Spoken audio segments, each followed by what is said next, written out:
Good evening. This is the JP Dinnell podcast, episode 11.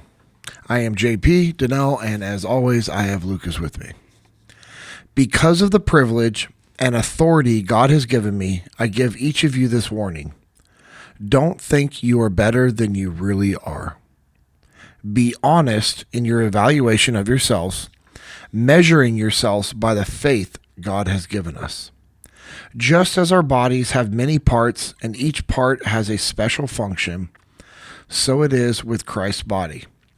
We are many parts of one body, and we all belong to each other. In His grace, God has given us different gifts for doing things well. So if God has given you the ability to prophesy, speak out with as much faith as God has given you. If your gift is to encourage others, be encouraging. If it is giving, give generously. If God has given you leadership abilities, take the responsibility serious. And if you have a gift for showing kindness to others, do it gladly. Don't just pretend to love others, really love them. Hate what is wrong, hold tightly to what is good. Love each other with genuine affection and take delight in honoring each other. Never be lazy, but work hard and serve the Lord enthusiastically. Romans 12, 3 through 11. What's up, buddy? What's going on, man? It's an early morning. It is a bright early morning. I heard you say good evening. I was like, you know what? It's still dark outside, so that counts for me. That's actually why I left it in there. I was like, man, it is, yeah. So what's going on?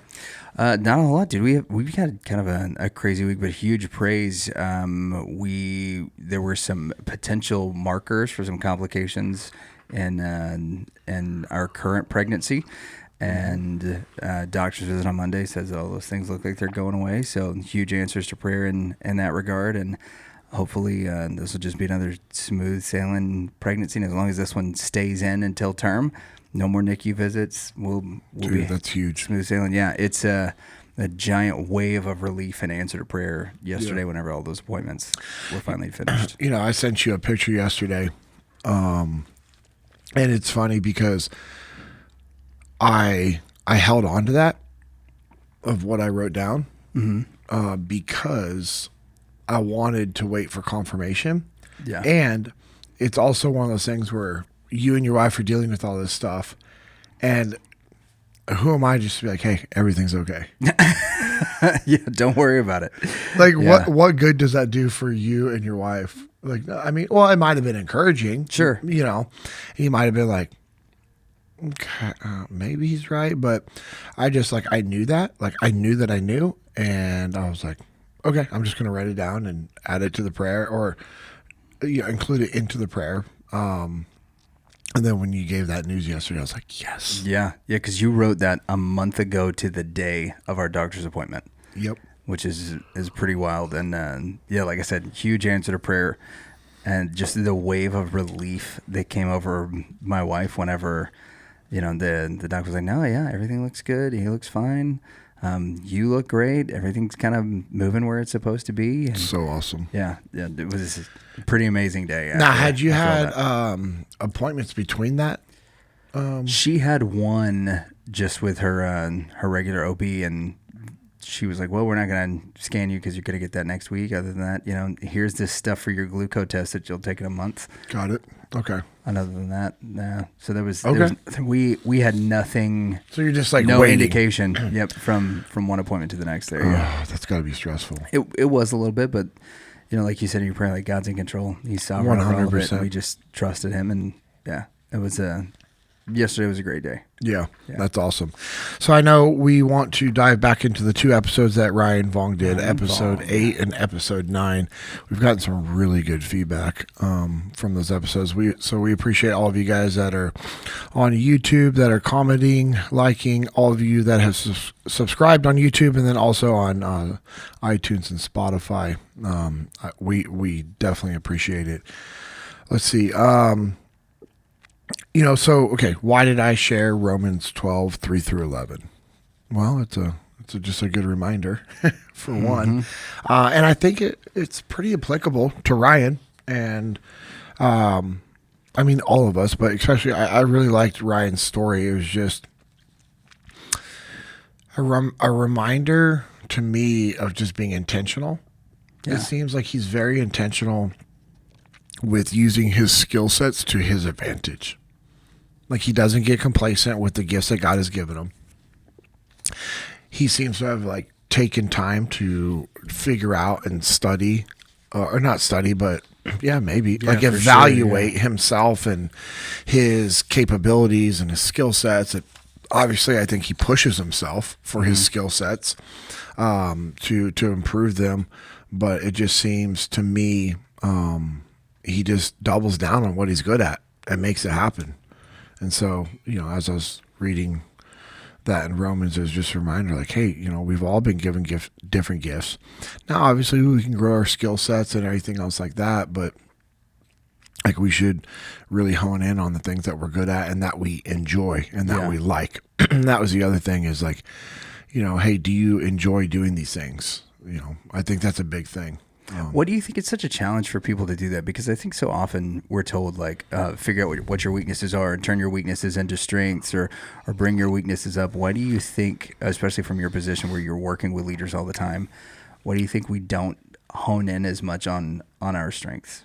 Well, I don't think it's an intentional thing. I truly think it's a lack of awareness and an understanding that you should really hone in on your strengths and continue to increase your strengths.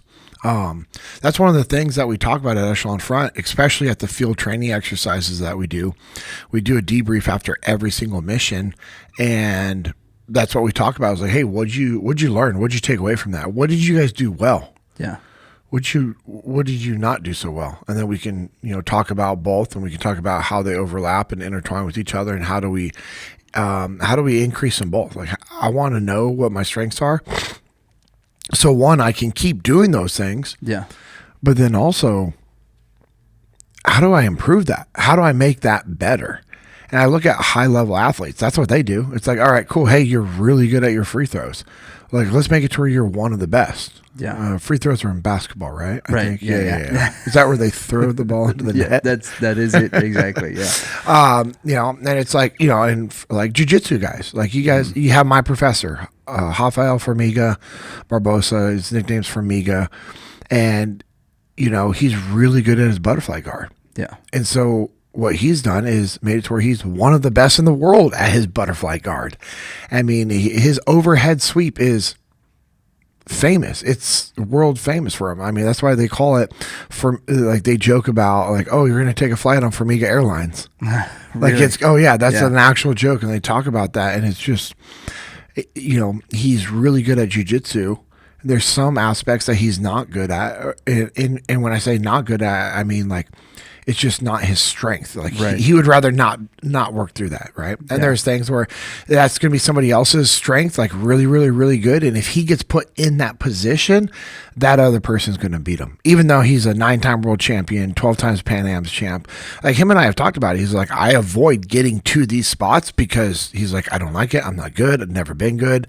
He goes, I always try to make it better, but I make it to where I don't even get in that position, which is really...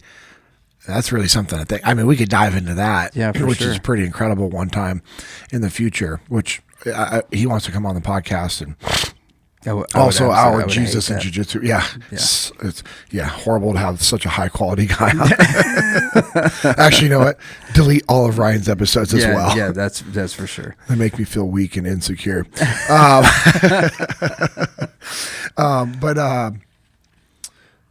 So we talk about that at FTXs, and like I said, I look at high level athletes, and I think we should be doing that in business and just in life.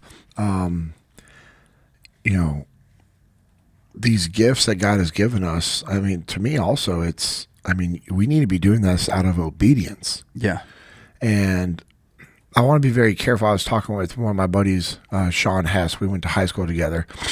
And it was such a God thing. He reached out to me about 5-6 weeks ago. And, or maybe it was less than that. Anyways, randomly on Facebook Messenger, and we talked about this on the Jesus and Jiu-Jitsu podcast.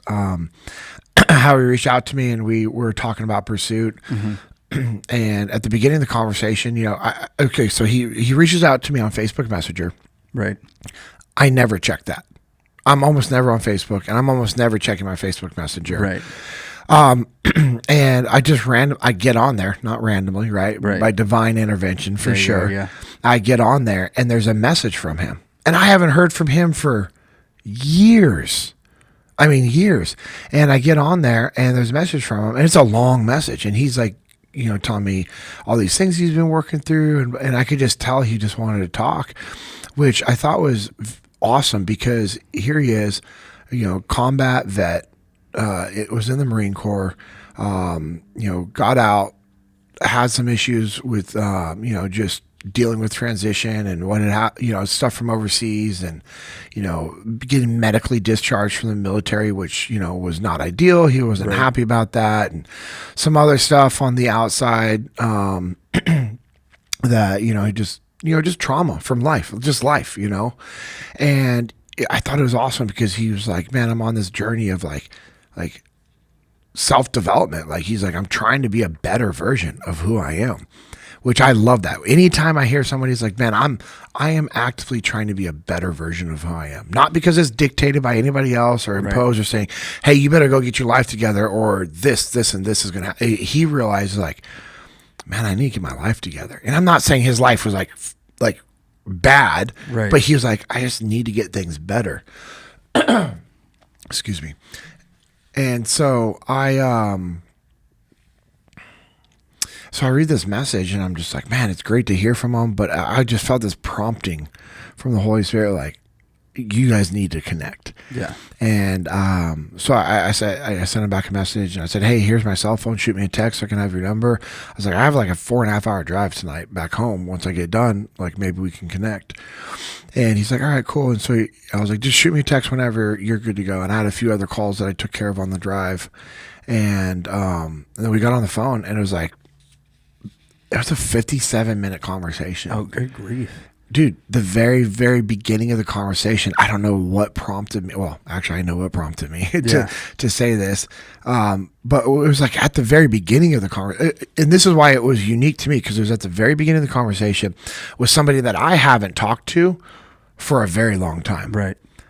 Why am I going to start talking about God right away, other than it being prompted by the Holy Spirit for me to say something? And when I mentioned it, he's honest. He's like, yeah, I just don't believe in God. I'm like, okay. And so we started talking about other stuff, and then I kind of asked a question. I'm like, well, do you believe in spiritual warfare? And he said, what do you mean? And I said, like good or evil? Do you believe in that? He goes, well, yeah. He goes, we've seen evil. We've dealt with evil overseas. We've dealt with demonic things and people. And I said, yeah, I know. I said, so what's the counter to that? He's like, well, good. I'm like, okay, well, what is good? He goes, I don't know. I said, well, like angels and God? He goes, I just don't know. Yeah. I said, okay, that's fair. Because if you've never experienced God or the presence of God, or you've never been focused or looking for that, if you've never been in church, it's a fair statement. For sure. And to be honest, like when people say that, I can't relate.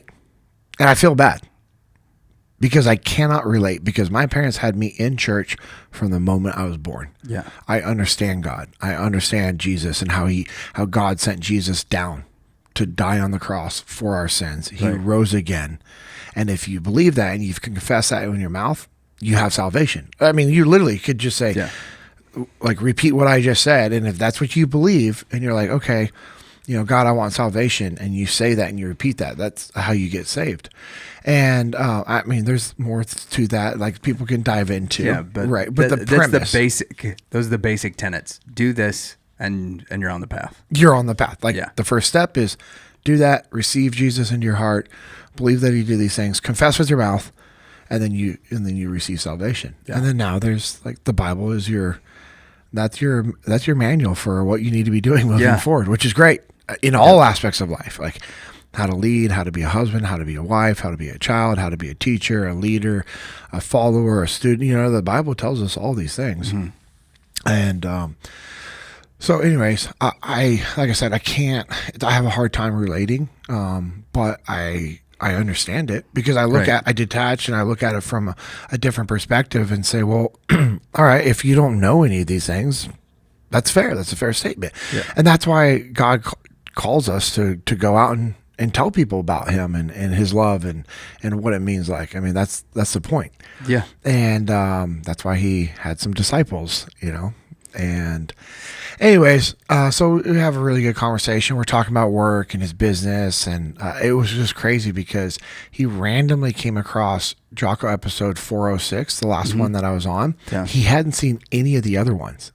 Oh, wow. He hadn't listened to any of the other episodes. Listens to that one. Hears me talk about Jesus and Jiu-Jitsu in my podcast. Starts listening to some of those episodes, which prompted him to reach out to me. And anyways, he reaches out. We talk. It was a great conversation. And I mentioned Pursuit, that event that I just came back from this last weekend, which was, dude, insane. Yeah. I want us to do an episode. It was dope, son. It was nice. What does Aiden say? Bet. Oh, no, that would be for something to do. Just everything say Aiden's like, bet. And I'm like, dude, I'm going to strangle you. But I love you. Do you think that's what our parents felt like? 100%, dude.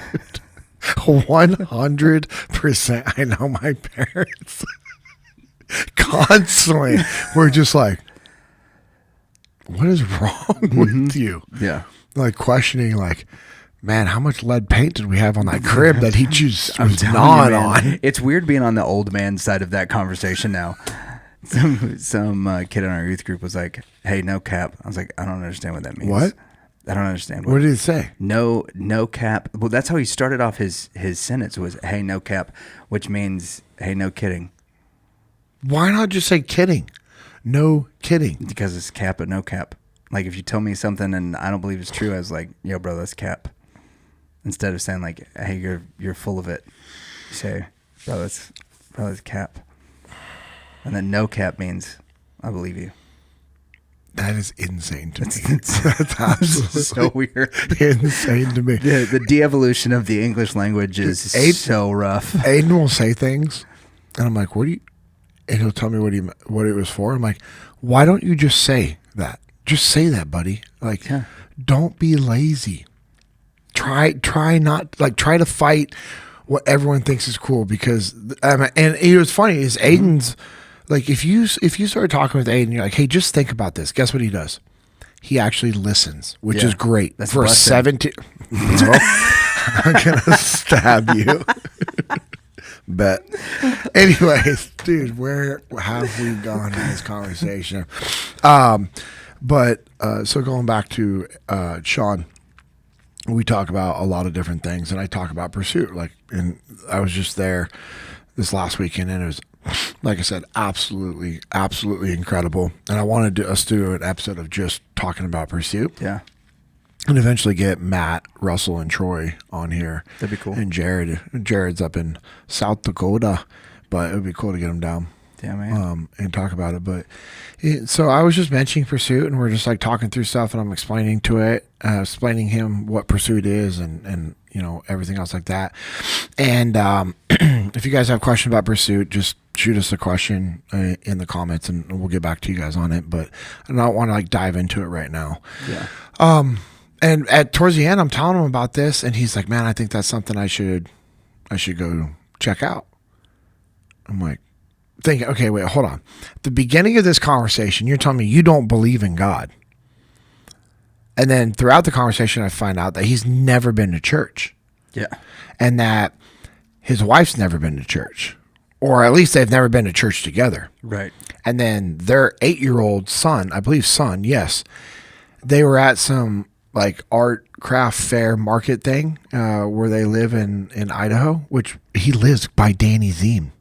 And I got him connected to Danny Ziem. We all went to the same high school. Yeah. And so now and here's another crazy thing. So now between that time and now, him and Danny Ziem have been connected. And now him and Danny are training jiu-jitsu together. Oh, really? And so now they have accountability partners for jiu-jitsu. And then a few other things that I'll get to, which is crazy. So we're going through the conversation. He tells me his son sees this like little figure of Jesus on the cross, and he's asking his dad about it. And Sean's like, I don't know what to say to him. Like, I don't know anything about Jesus or the Bible or anything else like that. And I told him, I'm like, dude, God is speaking to you through your son. Yeah. He's literally talking. He's trying to get your attention, man.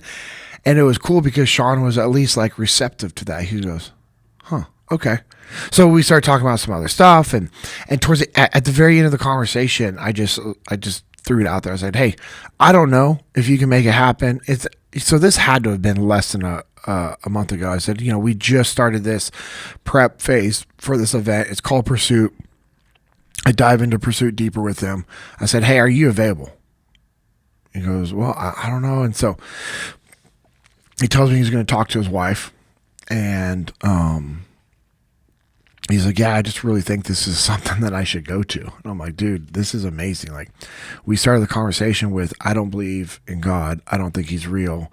I don't know anything about God and Jesus or just going to church or the Bible. Yeah. And then now at the end of the conversation, he's thinking that he should come to this event because I told him, like, just, the details of it and what you get from it. And it's just what you could probably expect to receive from it. And so anyways, the next day I get a text message from him telling me that, we talked about it on this episode, or on this Jesus and Jiu-Jitsu episode. Mm-hmm. And I remember we gave him a shout out. I was like, Sean, get signed up. We have like a few spots left. Yeah.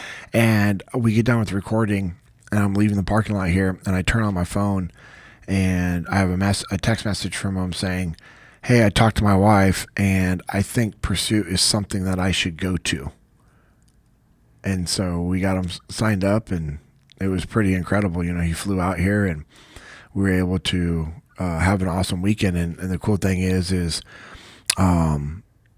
other thing that he has, Danny, now for accountability is his walk in regards to his faith, because he got saved and baptized at Pursuit, bro. Pursuit, bro, that is insane. Yep, complete full surrender. Wow, man, and baptized. Dude, that's incredible. Yeah. Whoa. Yeah, and so the scripture is also applicable to, Sean and all these other guys that came through Pursuit, because I had a good conversation with Sean last night. And he was, he just had some questions, and we're going through stuff. And I told him, I'm like, man, you just got to be patient with yourself. Like, as you're working through, like, learning more about the Bible and about Jesus and faith, you'll be able to have better conversations with people. I said, but here's the thing. At the end of the day, you share your experience. Hey, this is what I experienced. This is what I know to be true. Hey, I'm still learning. Mm-hmm. Let's have a conversation.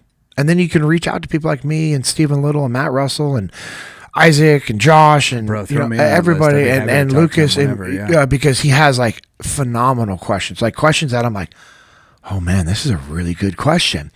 But then he's like, man, I just don't know what to do when I'm talking with other people. Hey, boom, just be honest and open with them. And so the scripture is, like I said, so applicable to so many different ways.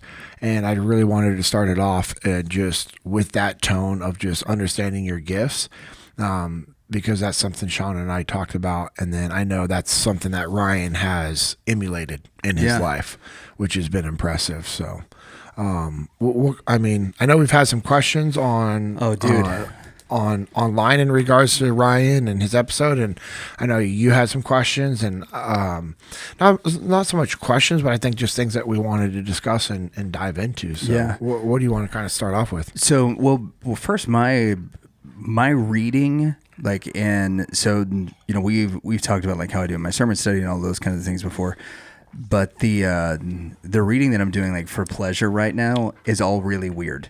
Right. So I'm reading, I just am about a quarter of the way through the first volume of the Gulag Archipelago.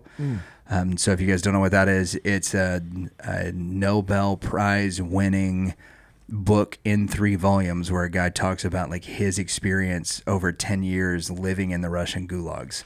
He was taken off the front lines in World War II.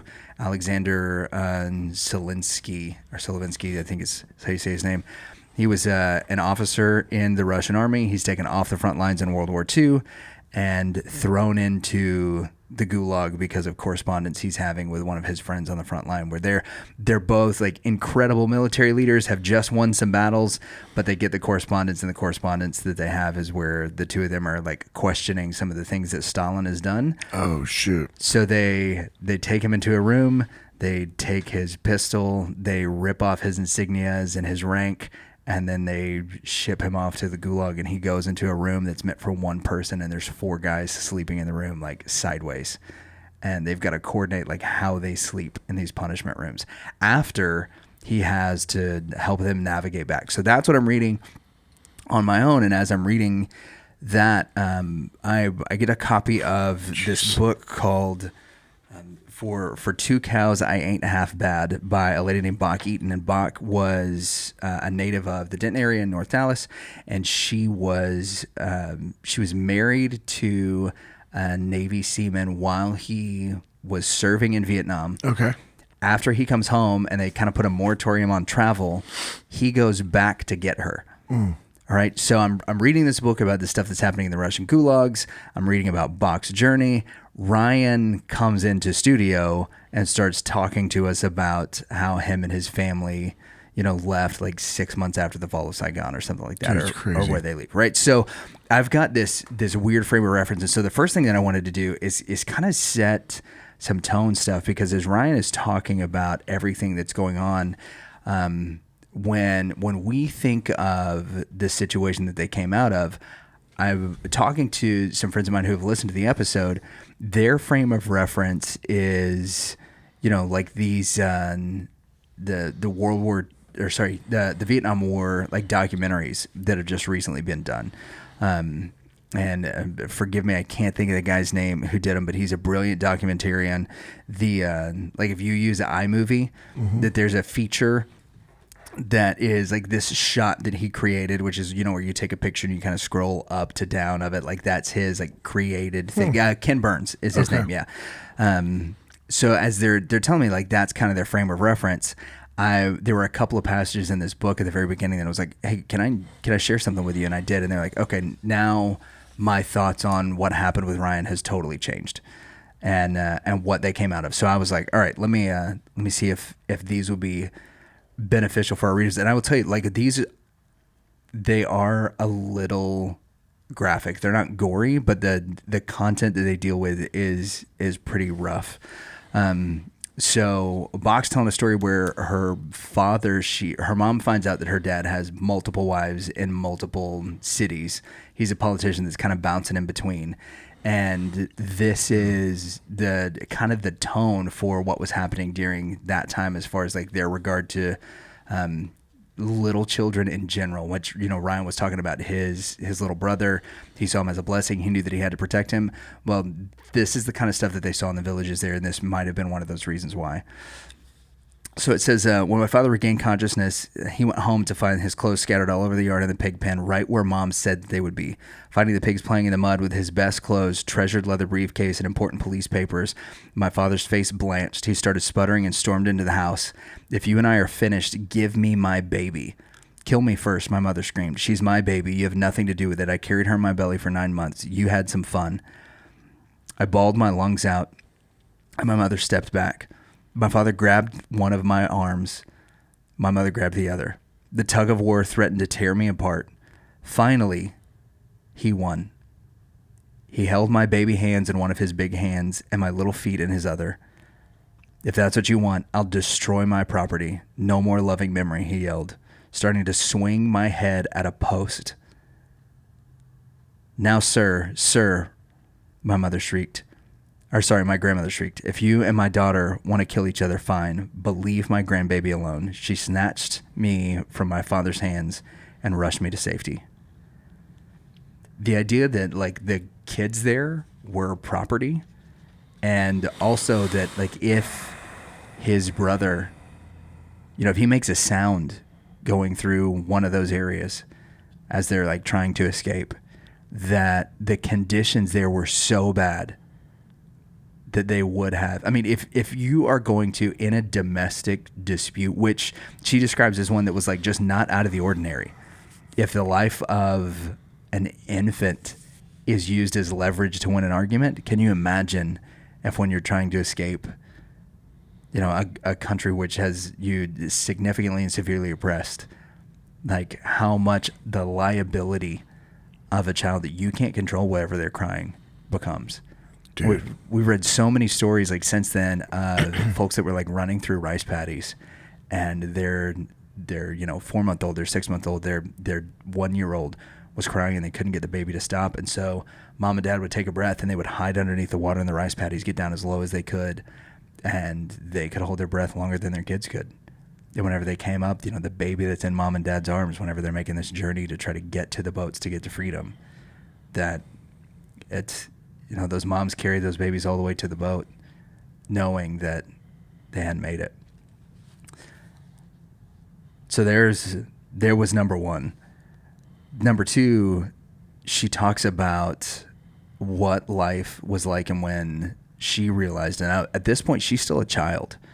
Right, so this is before the Americans have landed. This is before other nations got involved in this war. Mm-hmm. And so she's describing one of the daily things that they had to do. She said, our home was quiet and a cool breeze usually blew in from the river, except occasionally the unpleasant smell of a dead body floating by would sour the air. The terrible smell normally faded as the body drifted downriver, but sometimes the stench would stay. That caused lots of commotion. Now I'm going to skip down a little bit. She said she being her mom, my mom would tie one end of the rope around the unfortunate's neck, pull it out to the river, swim out far, and let the body go. It would then float down the river, probably suffering the same indignity repeatedly before either it's finding its family or returning to nature. I always ran along and hold my nose to watch. The volume of bodies floating down the river was just too great for people to bury, except anyone's friends or family, unless the body was Caucasian. The Americans were just as quick to send these bodies downriver as the Vietnamese. Year after year, we found bodies in our section of the river, sometimes as many as 5 or 6 in one day. What? The government didn't care, and all our neighbors had the same problem. In addition, if we buried the strange body, we guaranteed that the person was forever missing in action. If you sent the body downriver, perhaps his family would find him. So I wonder how many of our Vietnam veterans that are missing in action got randomly buried because they were floating down a river. And they were either buried because of the stench, or I'd like to think that these nice Vietnamese people buried them out of dignity. Yeah. To show them a little bit of respect and be like, hey, instead of you floating down the river, like, we're gonna bury you. Yeah. But that idea that, like, even from a young age, so this is something that, like, this is before it got so bad that Saigon fell, right? And Bach, whenever she's writing this stuff, she's relatively young. I mean, she's not much older than what Ryan would have been. And those are the things. So when some of the folks that I talked to heard about it, they're like, yeah, we understand that, they needed to escape it because there was a war going on. Like, it's more than there's a war going on. And Bach's family was they were wealthy. They owned most of the side of a mountain. Like, they were incredibly wealthy, and these are the things that they dealt with day in and day out. And then this is the last excerpt I'll share. She was talking about when her mom and her grandmother were planting peas in a field. Planting peas in a field. Yeah. You just pulled a JP. Bro, I'm so dyslexic. And I like it. Nope. We got it. And by the way, it stays. It stays. Hey, we are a full transparent podcast, especially when I messed up. We're 98% transparent. Whatever. Yeah. Well, okay. We edit out long pauses when I'm trying to, like, figure out something that I completely blanked out on, Yeah. or when I cough into the microphone. Yeah. Other some than of that, stuff like gets me out. talking about the wrong episode with Dakota Meyer was Yep. incredible. Yeah, People it were was- like, you kept that in there. I'm like, what? I don't care. Yeah. Like, yes, It's nothing in life important is that- perfect. Right. It's important that you also realize when we make mistakes. Yeah. Wait, what? Yeah. Right. Oh, trust me, I'm reminded Daily. daily. So, hourly. so this is the last thing. It says, Mom would use the hoe, in the hoe that they're using in the dirt for the pea field. Mom would use the hoe to kill large bugs and bury them in our yard. We kids would hold mock funerals, crying over the little graves because it made us feel grown up. After all, didn't mother and grandmother cry over the real graves of their children in our backyard almost every day? So when I think about, you know, Ryan's story, because I'd read some of those things, and I'd kind of talked to Ryan off air at the beginning. We discussed a little bit about kind of what I was reading, and he was like, yeah, you know, that's not a unique experience to a lot of the people that left. And so I went back, read some of those passages at the very beginning of her book where it sets those things up, and then listened, you know, to that first episode. And to quote the kids, it hits different. Yeah. You know, when you think about what they were actually going through, that this isn't the Americanized version of the story of, like, you know, yeah, we struggle with some things, but we made it to freedom and now we're doing well. Like, there is certainly the success of him pressing into his strengths, reaching his potential, and really grasping a hold of the very traditional version of the American dream. Like coming over to the United States, getting freedom, experiencing success, and building a legacy for your family. Like that's what so many people come over trying to do. But they didn't leave because they were trying to pursue the American dream. They left because every day was dangerous. Yeah. Like that's why. Yeah, he didn't know about the American dream. No. And they also knew that if they could get here and do it the right and legal way, that they would be provided a future. But when you think about, like, he was told not to eat the grapes. Yeah. Because they could be dangerous. Right? One of the reasons that some of those things were so dangerous is because of the soil that they were in. If they were close to the river, there was no telling what body washed up that may have had something on it. Maybe it had Agent Orange. Yeah, I was just gonna say, like, and also just from all the effects of the war on the ecosystem is also horrific as well. It would have been just one grape could have been enough to make him sick for days. That's insane. That's absolutely crazy. Oh man. So is the title of that book because she was bought for 2 cows? She was bought for 2 cows. Okay, Her husband purchased her for 2 cows, and that made her family, which was already really, I mean, so 2 cows, that's huge. Yeah. I just learned about this recently. Yeah. Lance Harrison from Duarte Construction out in Northern California. He's been to a few of our Echelon Front events, and he had us come do an FTX with him and his team. And he's an awesome, awesome guy. Him and his son came to an individual FTX, and then he went to a few other events and then had the FTX for his company. And what was awesome is he did the FTX as a tool to prepare his team for next year, knowing that next year is going to be a hard year. Yeah. So, you know, most companies are going to be like tightening things down, reducing their budgets on spending on stuff, which, okay, be smart. Sure. He invested into them with 2 full days of leadership training, which is incredible. Yeah. Full day of FTX and then a full day debrief of just talking through everything. But anyways, he was sharing a story at the FTX about not getting complacent in business, but then also your personal life.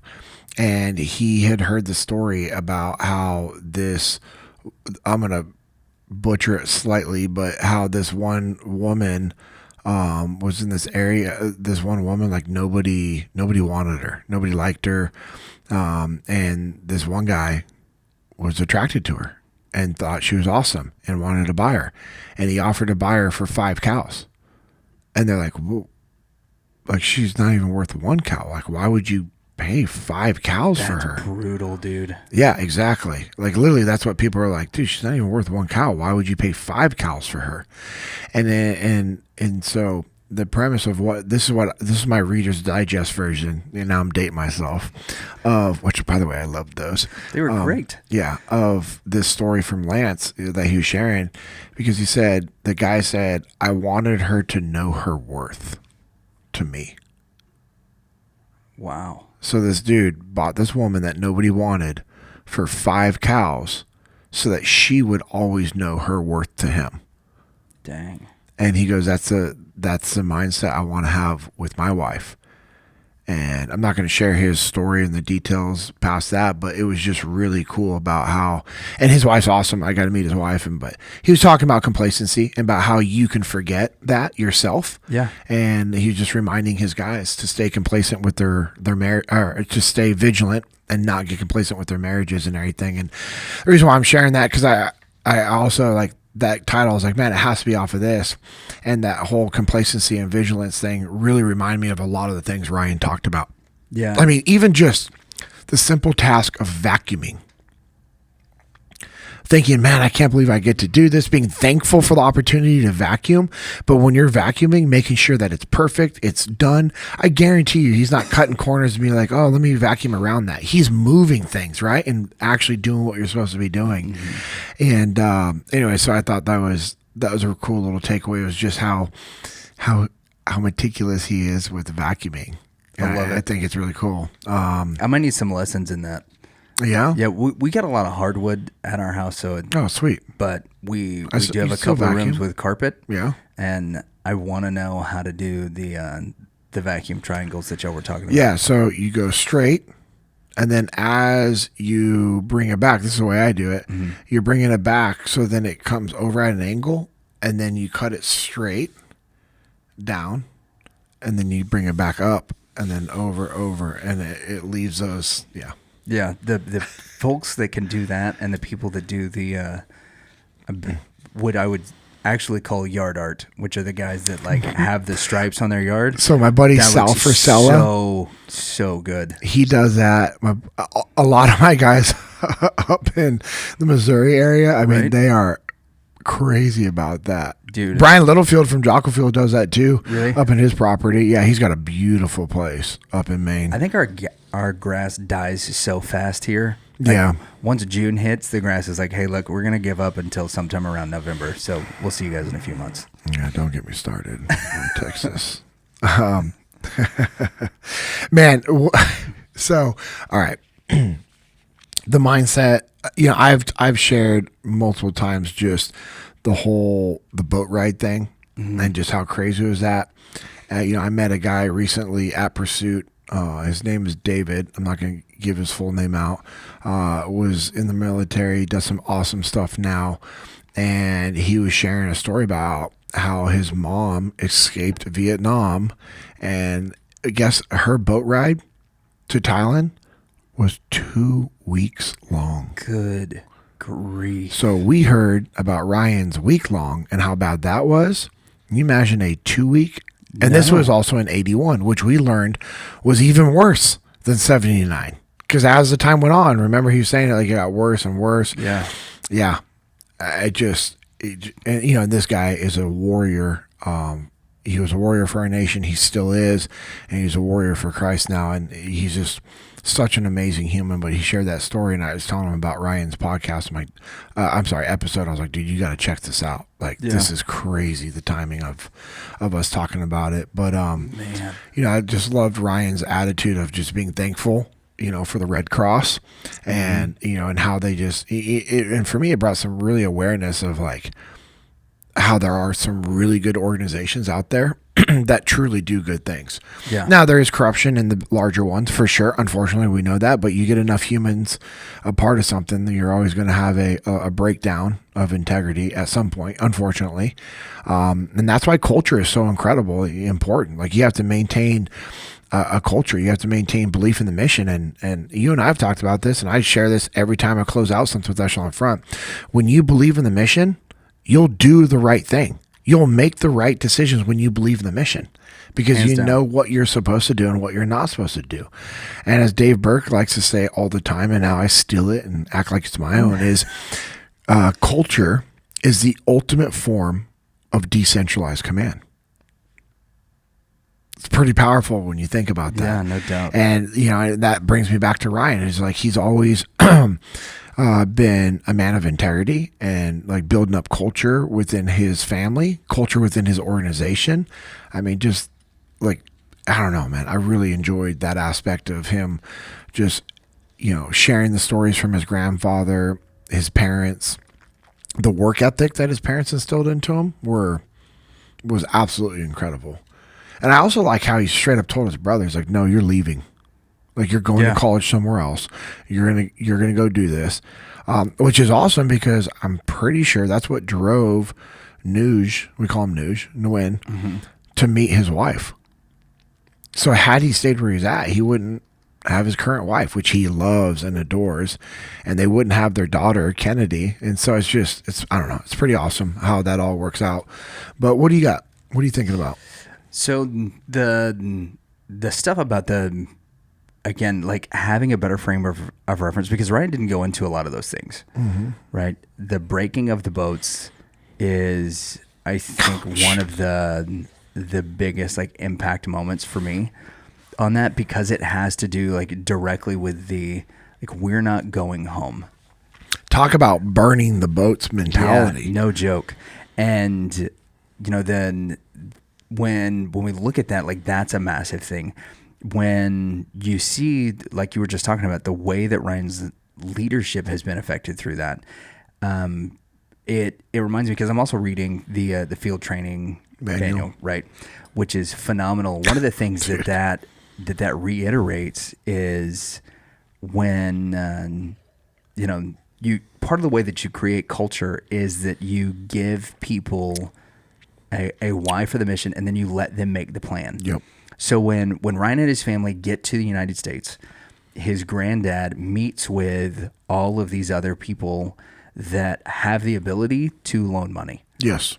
And he didn't like tell them what the plan was. They created this banking system. It's within insane. the community, they create this banking incredible. system. And then the community, they all gather together in order to make this happen. So not only do they have the culture piece, but everybody owns a part of that plan. And because they were in the room when all of those things took place, that it made the buy-in so much greater.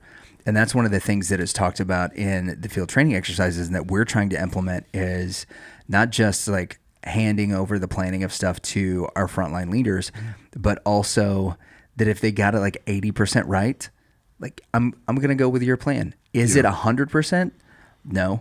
Do I gain anything by nitpicking the parts of your plan that I don't like, that other 20%? No. Absolutely not. All I can do by nitpicking those things is destroy your confidence and make you think that, hey, okay, yeah, you got to be on this. Yeah. And now I'm going to show you how to fix it and make it right. Yeah. No, man. Give them the plan, own it, execute my part of it, and then watch as they get confidence and go and do something and then help out. And I think that banking system that they did, like, that's exactly what it was. They created it. They got the first few restaurants, and everybody went there on Saturday, like he was talking about. And then the next time somebody else did it, they're like, nope, this worked for me. I'm in 100%. Yeah.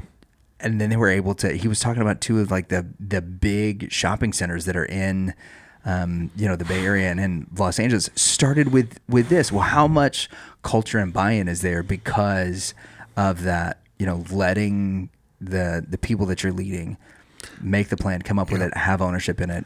And how can you listen to that and not be inspired to go build something? Yeah. What's your excuse? It's 2023. What is your excuse to not build up a major business? Okay. What's your excuse not to build up a normal business? Yeah. Just a normal sized business. Because maybe you don't want to have a major business. But okay, that's fine. But when I heard that, that's what I was thinking about. I'm like, man, there's zero excuse for us not to build a business. There's zero excuse for us to not go out there and build something that's going to deliver impact, that's going to serve people. Like, that's what we need to be doing. That's what we need to be doing. And I love that story because it was a great example. You know, one of the things I really like that Ryan was talking about in regards to, we started diving into Extreme Ownership Academy and stuff he's gotten away from. It was decentralized command. And I liked his phrasing of, hey, here's our goal. What do you guys suggest? I mean, that's just, you know, you're saying the same thing, but I really liked like the usage of his words on that. It's like, hey, here's our goal. What do you guys think? You know, we just had a great example of that with in Little Cattle Co., the beef company that I partnered with Stephen Little. It's his company that he started, but Tyler Little and I invested into it and partnered with Stephen, and we had a text message about our ground beef and you know, that and everything else like that, like, you know, setting up a subscription model for that, because I mean, that's what kind of it's a great thing if you have a beef business, is to be able to have that model set up. Yeah, you know, for sure. And you've had our ground beef. It's ridiculous. Delicious. Like, legitimate difference. And everybody that's had it literally says the same thing. They're like, this is crazy.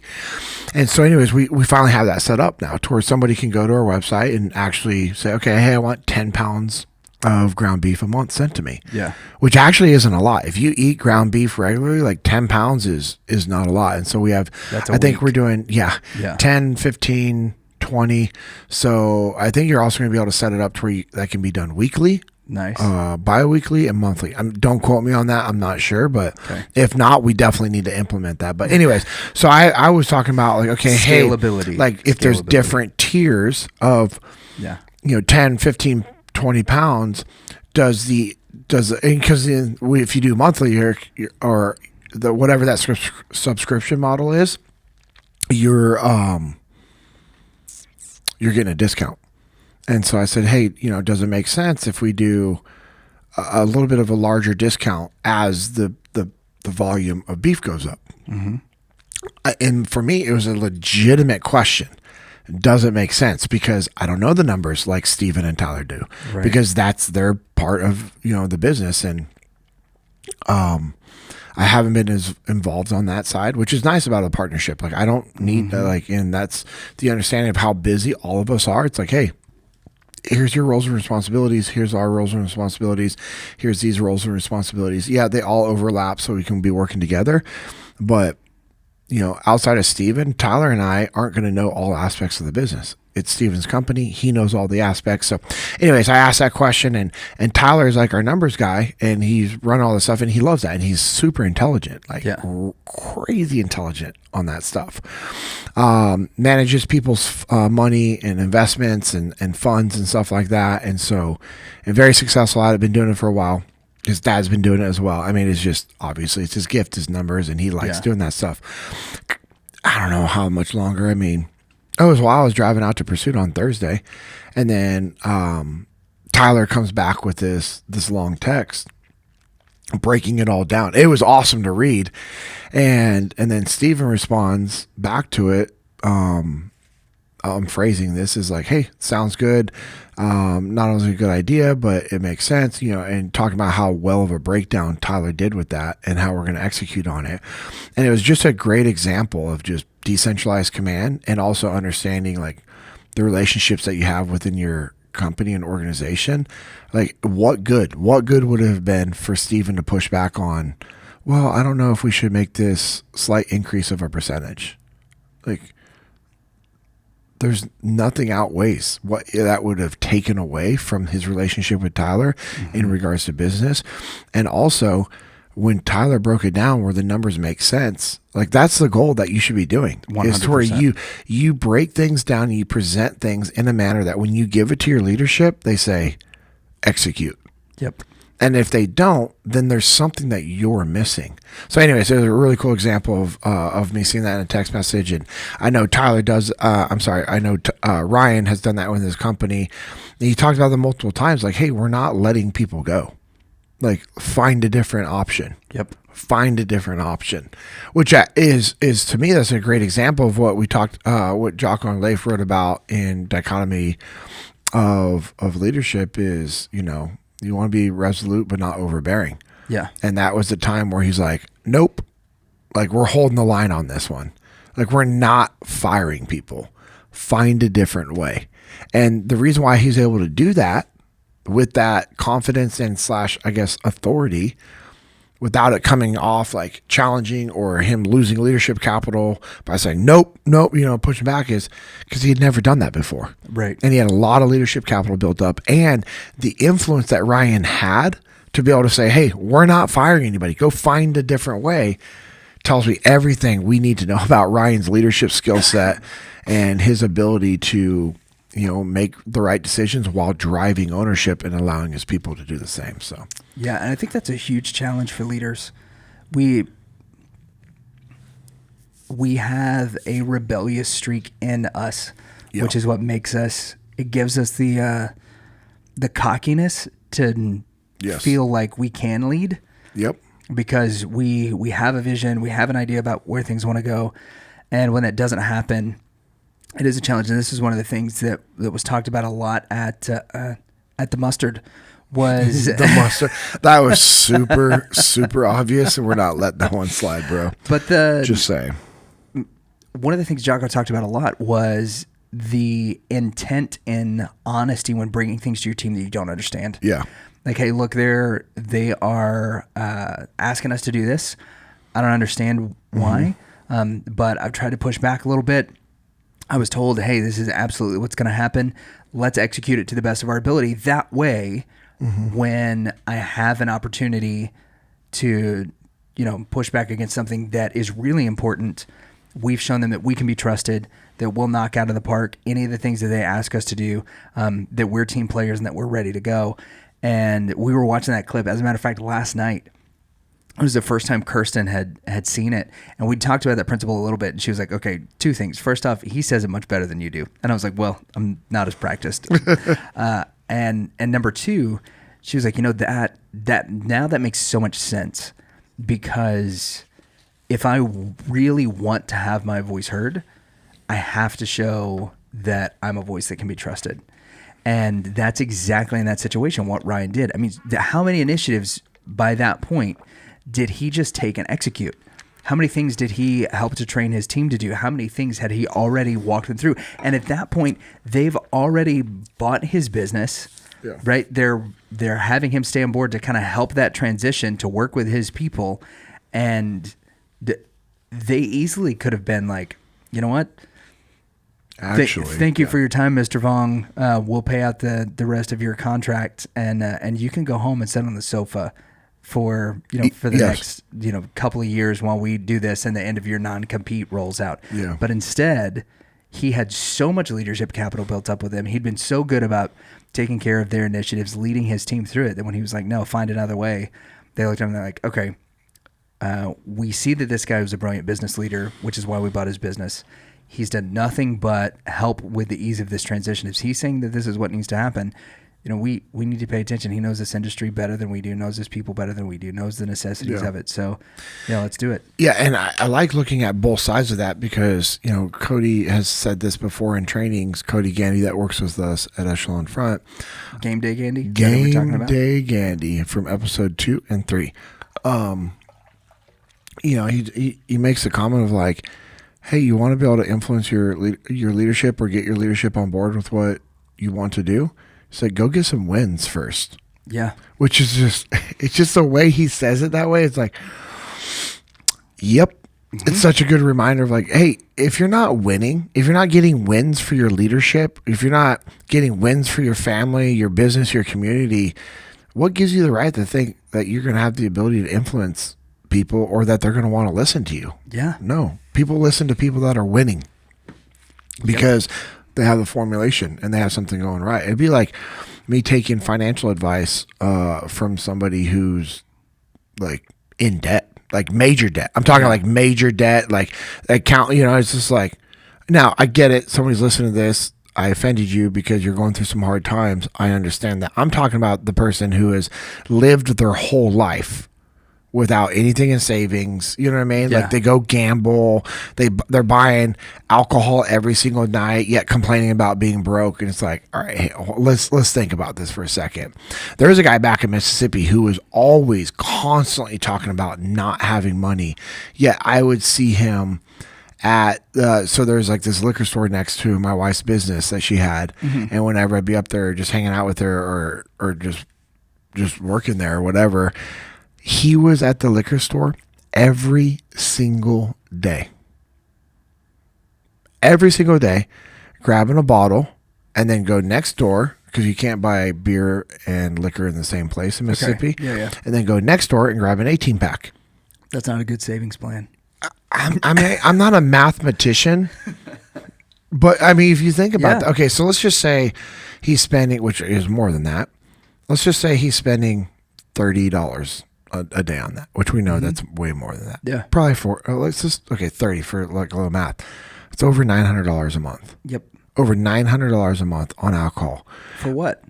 Which he's also going out to the bars on the weekends and spend it, so like I know this dude is dropping about $1,500 to $1,700 a month on alcohol. Yet I don't have money. It's like, dude. And so that's what I'm talking about. So if I offended you initially, I apologize. I definitely should have worded that differently initially and gave some content, but also context to the content first. If you are offended by some of those things, maybe it's a check. Right? Like I wasn't spending money on alcohol whenever I was living in a place where I was constantly in debt, but I was doing what I was doing was the same thing. And it's like we were talking about last episode, the difference between like the good thing and the best thing. Yeah. I was spending like I was buying lunch for my friends, or I would go out and, grab a little gift for somebody. And like all of those things are good things. Good things. But one, they weren't strategic whenever I would do those things. Yeah. Right. Two, most of the time I was getting stuff that was junk for other people. That was like, oh, here's this little thingy of you gifts. Like, that's fine. But now they've had 10 of those in the past 2 months. So now I'm not even building any more relational equity with them. Yeah. What's in there. And the last thing was it was keeping me from reaching my financial goals. Where if I were to just look at that and say, you know what? Okay, instead of like these $5, $10 things, right, I can buy one $25 thing that'd be really nice. Or what John Rulin, he wrote a book called Giftology. He goes, if you're not going to spend $25 on a gift, write somebody a note. Oh, that's good. That like writing somebody a handwritten note is worth a $25 gift to most people, unless you just really know the person, right? Like if it was a really nice, a $15 cigar that would like be really good for them, or your wife really loves lilies or whatever, and you grab those, like that's one thing. But for the majority of people, a handwritten note is worth $25, and it costs you 10 minutes, and it's strategic with everything else that you're doing. That's like, really do that. That's awesome, and that reiterates something I did when I was as a sales manager. My guys were doing awesome, and I just I would always think about, okay, hey, what would Seth do? Yeah. And Seth was still alive, and Seth Stone, yes, and so it was my platoon commander when we were in Delta Platoon, working for Jocko and Bruiser. Seth was really good at just coming up and saying, hey, I'm proud of you. And I've seen Ryan do that, and that's what I got from Ryan's episode as well. He's just really good at showing people that he valued them. Yeah. That he really, really valued them. Like, oh, your kid has a soccer game? You should be there. Oh, they have a doctor's appointment? You should definitely be there. Like, never putting that work above that stuff, because at the end of the day, people are still getting the work done. Why does it matter? Yeah. If I have somebody that wakes up at 4 a.m. so that they can work from 4:30 to 6:30 and then get their kids up and ready for the day and bring them to school, and from 6:30 to 8:30 they're with their kids, eating breakfast, enjoying the morning, taking them to school, and then they go get like a workout in, and then they start work at 9:30. Who cares? Yeah. You've already gotten 2 hours, you know what I mean? And then you get your work throughout the day done. And then let's say you get done at 1:30, and you take a few hours to spend time with your parents, right? Or Right. I don't know, like Yeah, whatever. anything. And then later that night you finish off the work. Who cares? As long as you're getting the work done, like it doesn't matter. Right. And you also have to be an adult and understand there's a lot of responsibility with that freedom that if you're given that.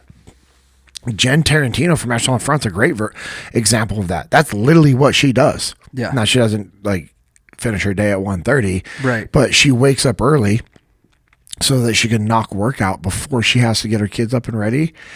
And then so she can be intentional and just spend time with her kids in the morning. Yeah. And take them to school. And then guess what? Boom, right back to work. Yeah. And then she finishes out her day. And then she'll finish her day earlier than a normal work day because she's going to pick up her kids from school and take them to wrestling or baseball and spend time with them. And then in the evening, boom, knocks out the rest of the work that she didn't get done. Yeah. Guess what? She's now our operations director. She's our director of operations. And she started off working part-time for us and was able to move in that position because of that work ethic. And so that's what people just need to understand. Like there's flexibility there. And if you can be flexible for your people, it shows them that you care about them. Yeah. That if you give people that ability, it shows them that you care about them. So I just thought that was pretty cool. Yeah, and I know you don't toot your own horn, but this is one of the things that you do with the podcast. Like we're here early before your family's getting up and going to do things, right? Yeah. And a lot of times when we record, it's after everybody's gone to bed. Yeah. Because you've put a priority on doing this, making this available for all of our listeners, for the people who have questions, and this has become a great value add in that way for a lot of folks. We get messages about it every week, over and over and over again. It's crazy, and it's been such a blessing for us. But that idea of, hey, you know what, I'm going to do this around my schedule with my family to make sure that I'm able to be intentional with the things that I want to be intentional with, that I'm spending time, going to wrestling tournaments and things like that. Like, okay, we'll work around it for this. I want to do this. The podcast is a priority for me, but on that prioritize and execute list, like being a good husband and a good dad is a higher priority. I got to tell you that has set an incredible example for me. Mm-hmm. And as Kirsten and I are talking about, what the future and things look like and what projects I'm going to continue doing and what things I'm not. Like this was she's like, all right, you get the stuff at the church. As far as like stuff I do, she's like, you got the stuff at the church, and then you've got JP's podcast. Those are non-negotiables because she knows you're never going to ask us to compromise our family. Yeah. And that example that you said is an incredible thing, and that permeates you can tell the people that you surround yourself with have similar values. Yeah. And when you set those values, you'll notice that the people around you start to do that exact same thing. Yeah, absolutely. Yeah. And then, one of the things I was thinking about is, what if I would have missed Aiden's wrestling matches last night to be recording? I could have justified that. For sure. I could have been like, hey, I got to get these done. I'm getting ready to go to town, blah, blah, blah. Got to knock them out. And hey, this is, this helps grow Echelon Front, which provides for our family and blah, blah, blah, provides value. And I could have made it to where I justified it, even though that would have been wrong. Like, even though I'm saying all these things, I'm still like, it's still not worth it. But unfortunately, I hope somebody's listening that if you've fallen into that trap and that you do that, like, you need to reevaluate some things, right? And so I was just thinking about last night's matches with Aiden. Like, if I would have missed, like, you'd miss him getting slap punched in the face. Yeah, that was a hard. That was, if you're listening to this, check out my Instagram. I posted about my son's wrestling matches, hard night of matches. In his second match, he got straight up open palm punched in the face. Like, the guy was like, I don't know, I'm going to give the kid the benefit of the doubt. Like, he was trying to hit hard to get that collar tie. That's generous but of you to do that. I'm trying, because I don't know his intent. That's so true. I truly don't know his intent. Mm-hmm. But hold on one second. I'm writing this note to myself. This also will not be edited out. No, that's fine. And so, just if I would have missed if I would have missed that wrestling match, man, that would have bothered me. And and so it's one of those things where, obviously his coach is there, and his coach, Cortranillis and Basham, they are freaking phenomenal. They're so awesome. They're so good with Aiden. But if he looks for me. You know what I mean? Like, he looks for me. And if I wouldn't have been there in that time to be like, hey, Aiden. And he looked over at me, and he looked at me, and I said, you're fine. Get back in there. Because like everyone else is like, dude, the stadium was like, whoa, like everyone saw. I mean, it's so loud, bro. It's so loud. It was a significant smack. Strike, just straight up strike to the face. Yep. And it's so funny. His coach had bothered him because he had just turned around to walk to his chair, heard it, turns around, sees everyone going crazy. Ref stops it. What I loved about it is like Aiden was like going to keep wrestling, and I'm kind of like, I wish I would have been like, unfazed I'm by like, it. bro, you should have just taken that to your advantage and just put him on his head. Yep. Like just up over, dip him. But anyways, he was like ready to go. I would have swung back. But I'm telling you right now, 100%. If that happens to me when I'm wrestling, I'm swinging back. Because that wasn't wrestling. That was an open hand strike to the face. Yeah. Oh, dude, his lip is split. Not just swollen. The whole thing is split. Yeah. Do you have those? Because you shared those pictures with me in a text. Do you have those online? Like, with yes. that? Oh, yeah. Yeah, it's brutal. You can see the lipids sticking out of the lip. Yeah, it's gnarly. But yeah. So the value of time, just making those priorities is critical because, man, I couldn't imagine if I would have been in town and missed his wrestling. This is his senior year. This is all I get with him for wrestling for high school, and I don't know how wrestling's going to continue on with him, if it's something that he wants to try to keep doing and whatnot. But you got to take value of that time, and that's one of the things that you've been really good with, is being flexible with the Jesus and Jiu-Jitsu podcast, because now we're trying to coordinate 5 schedules, Bro. And you and I have talked about this offline about how we all have alignment in regards to each other's schedules and family time and everything else like that. And there's times I tell, like, me and the guys are talking, I'm like, dude, Lucas is a saint for him dealing with us, because it'll be like, hey, these are times, or, whatever. So anyways, just a prioritization of time and value, like valuing time and time with your family that I got from Ryan. I'm telling you, it has made a drastic shift in my mindset of just, hey, one, you're never allowed to say I don't have time, because that's a lie. Right. It's just not a priority. And I've always said that. But then changing the mindset of like, I get to do this, like, so the time thing and the I get to do this priority from Ryan was pretty incredible. Yeah, I think that those things too really tie in well to the verses that you shared at the beginning. Don't just pretend to love others, really love them. Hate what is wrong, hold tightly to what is good. Love each other with genuine affection and take delight in honoring each other. Never be lazy, but work hard and serve the Lord enthusiastically. One of the biggest ways that we show people that we love them is by spending time with them. Yep. Is choosing something, or choosing them over something else. Yeah. And nothing will be more impactful in your marriage, nothing will be more impactful to your kids than, you can't hold it over their head, right? Yeah. But when they know, hey, you know what, Dad could have done the podcast tonight, but he chose to be here with me, and he's not even going to mention it. Yeah. That they know that. Yeah. And that shows that genuine affection, that's really loving them. And when they see that hard work, you set the tone and the example for what they should be doing with their own gifts. And that's something that is really simple. It's really easy to execute, and that we can do every day just by following this pattern in Romans 12, 3-11. Yeah. And it just to reemphasize what you just said,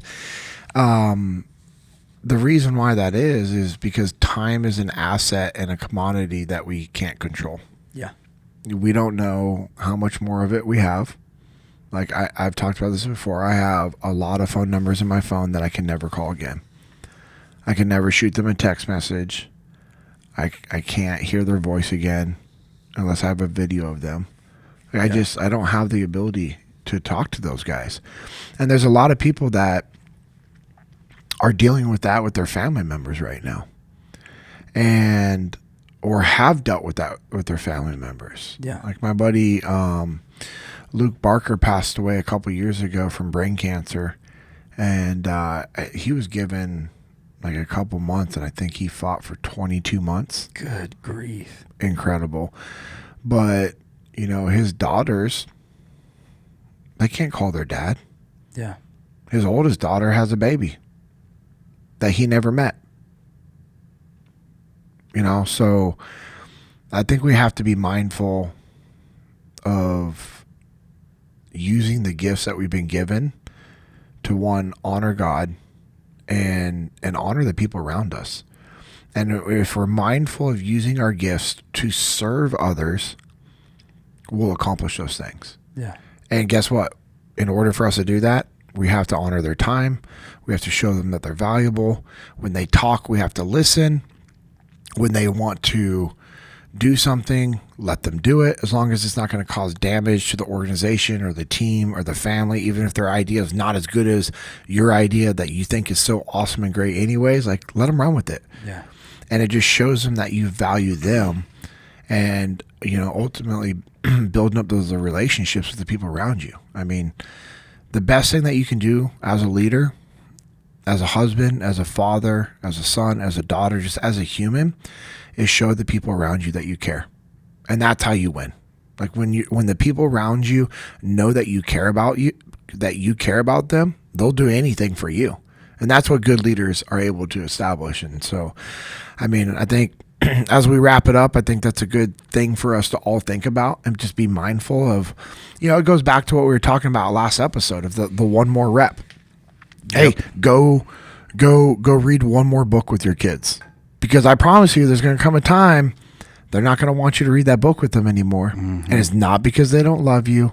It's because that's just not the thing to do anymore. Yeah. So go for one more walk with your spouse. Go put your phone down and not check your emails, and have one more cup of coffee with your wife in the morning. Go out for one more date. Go take one more family walk after dinner.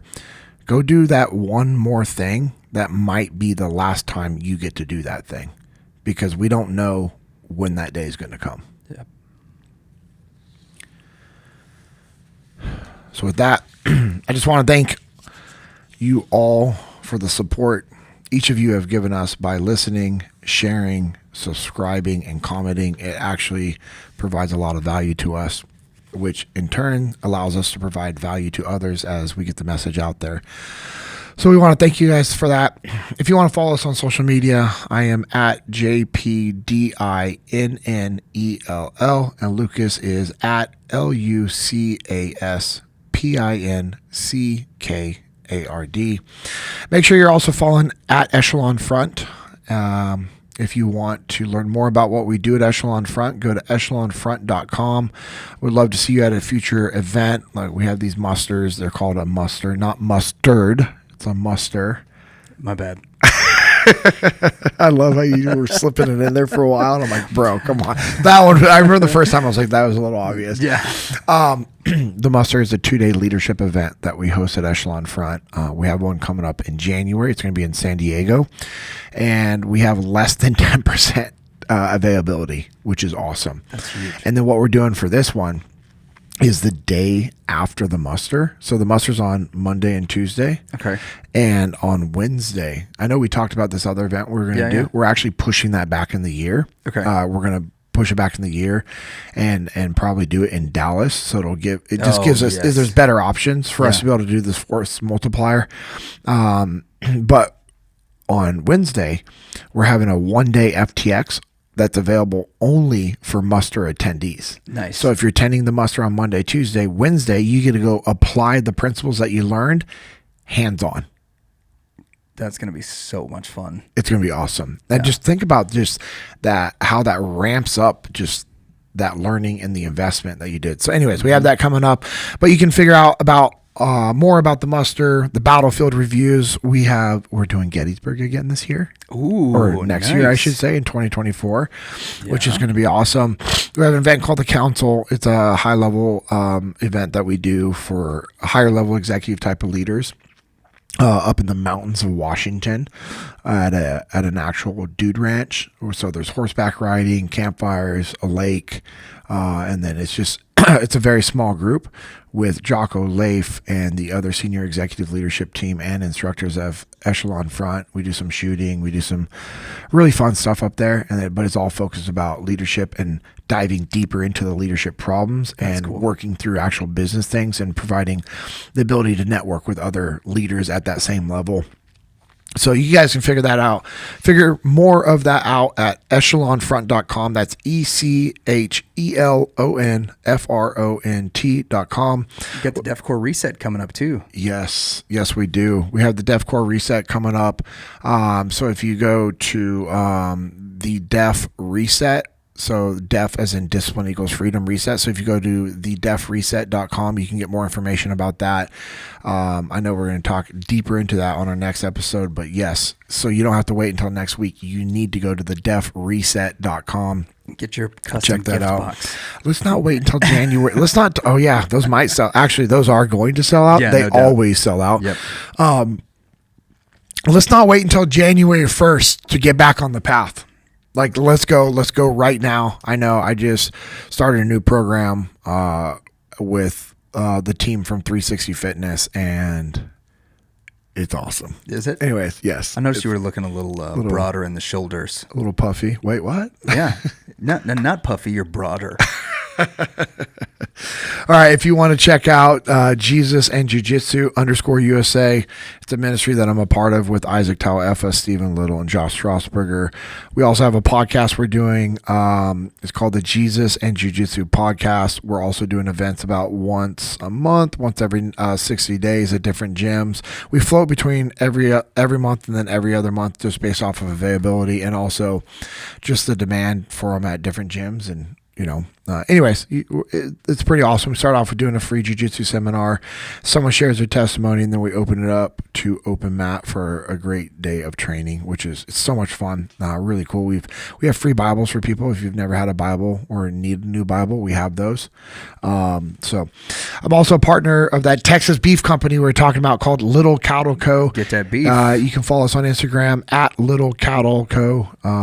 Just CO at the end. And our website is littlecattle.co. So our name as a website, Stephen Little started back in 2017. And my wife and I partnered up with them, as I talked about, with Tyler Little and his wife Ashton. So we all run in that business together. It's awesome. We could deliver beef anywhere in the lower 48. And if you're with the holidays coming up, if you would like to send people some boxes of Texas beef as a early Christmas present, we can facilitate that. So if you're like, hey man, I want to do something with all of our customers or customer appreciation, I want to give them something unique, you can send us cards. We'll put them into the boxes and send them out to your people, or you just tell us what you want us to write, and we can also do that on behalf of you and your company.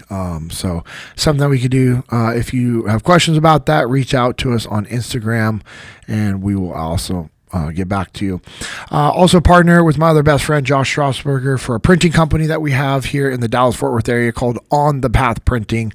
On Instagram, we are On the Path Printing. So let us know what we can do to help you and your business out with any of your apparel printing needs. And as we close it out, I just want to remember myself. It's a good just thing to think about is the gifts that we have. These gifts that we have, we need to honor those gifts every single day and make a commitment just to be a better version of who you are. As you think about just the opportunities that we've been given, the grace that we've been given, and the forgiveness that we've been given is something I think about often these days, about how just fortunate we all are. And I'm very thankful for the opportunities we have, and we need to go out there and live our lives to honor those that have sacrificed for us, and ultimately live our lives to honor Him. So this has been the JP Dinnell podcast, episode 11.